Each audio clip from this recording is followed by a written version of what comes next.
ராமதாஸை தனிமைப்படுத்தி எல்லாரையும் என் பக்கம் கொண்டு வந்துடுங்கிற அந்த முயற்சிக்கு சரியா இருக்கலாம். சரி, நீங்க என்னதான் பண்ணினாலும் நாளைக்கு நீங்க தனிச்சு போட்டியிட்டு அன்புமணி சிஎம் கேண்டிடேட்னு போனாலும் ராமதாஸ் அதுக்கு பிரச்சாரம் பண்ணாதான் அதற்கு வலு. அதுபோல கூட்டணி போகணும்னா ராமதாஸ் இல்லாம யாருக்கும் இப்போ இந்த பத்திரிகையாளர் சந்திப்புக்கு பிறகு நீங்க சொல்லுங்களேன், எல்லாரோடையும் தொடர்ச்சியா பேசிட்டு இருக்கிறோம், தொடர்ச்சியா கவனிக்கிறோம். பத்திரிகையாளர் சந்திப்புக்கு பிறகு இதை அவர் செஞ்சிருக்கணுமா அப்படின்னு கட்சியிலேருந்து பேசக்கூடியதை எழுதக்கூடியதை நம்ம பார்க்குறோம். அப்போ அதே செல்வாக்கு ராமதாஸ்க்கு இருக்குன்னு நீங்கள் எப்படி சொல்கிறீங்க?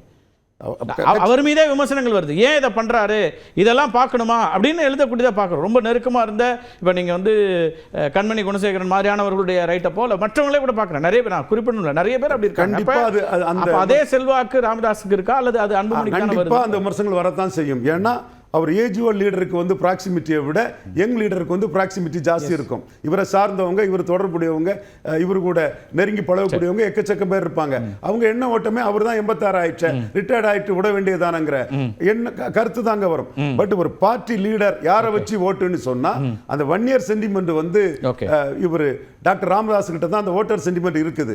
ஸோ எப்படி போனாலும் ஃபைனலா 2 பேரும் சேர்ந்து பார்கெனிங் பண்ணலன்னா பார்கெனிங் ரொம்ப மோசமா இருக்கும்.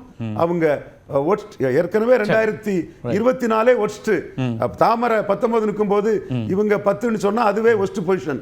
அந்த பொசிஷனுக்கு அவங்க போக அந்த கால்குலேஷன்ஸ்ல தான் இப்ப 2 பேரும் மாறி மாறி சொல்றாங்க. யார் பொறுப்பெடுக்கிறதுன்னு ஒன்று இருக்கு. எல்லா கணக்கையும் நீங்க அன்புமணி மேல எழுத முடியாது, எல்லா தோல்வி கண்டிப்பா அப்படிங்கிற ஒரு கருத்து தான் அவர் முன்வைக்கிறாரு. இவ்வளவு ஆட்களை சேர்க்கலன்னா நீ கட்சியில நான் தான் எல்லாமேன்னு கூட ராமதாஸ் அடுத்தால. இன்னொன்னு இப்ப நீங்க பாட்டாளி மக்கள் கட்சியினுடைய வேட்பாளரா ஒருத்தர் நிக்கிறார் சார், ஒரு தொகுதியில கடலூர்ல நிக்கிறாரு, சிதம்பரத்தில் நிக்கிறாரு அல்லது தருமபுரி நிற்கிறார்னா அவரை அந்த வாக்காளர்கள் அவருக்கு பதிலாக வேற யாருக்காக போட்டுருவாங்களா? நீங்க இந்த வருத்தம் இருக்கு, எல்லாமே இருக்கட்டும், யாருக்கு வாக்களிக்க போறாங்க? ஒன்னா இல்லைன்னா 2 பாட்டாளி மக்கள் கட்சி வேட்பாளர்களுக்கு அதுக்குள்ள சூழ்நிலையும் வரும். எப்படி வாய்ப்பு இருக்கும்? யார் எவ்வளவு பேர் அவர் தேடி போட முடியும்? எத்தனை வேட்பாளர்களை போட முடியும்? நீங்க குறைஞ்சபட்சம் இது அப்படி ஒரு டிவைடாவே இல்லைல்ல சார். நீங்க அவரோட இன்னைக்கு அவர் அழைத்த கூட்டத்துக்கு யார் போனா?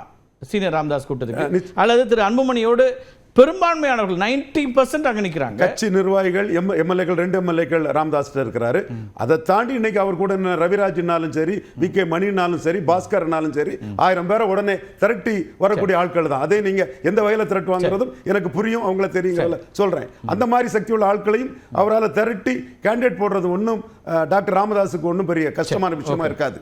சோ நீங்க நிர்வாகிகள் வந்தாலும் கூட அவரால் கேண்டிடேட் போட முடியும்.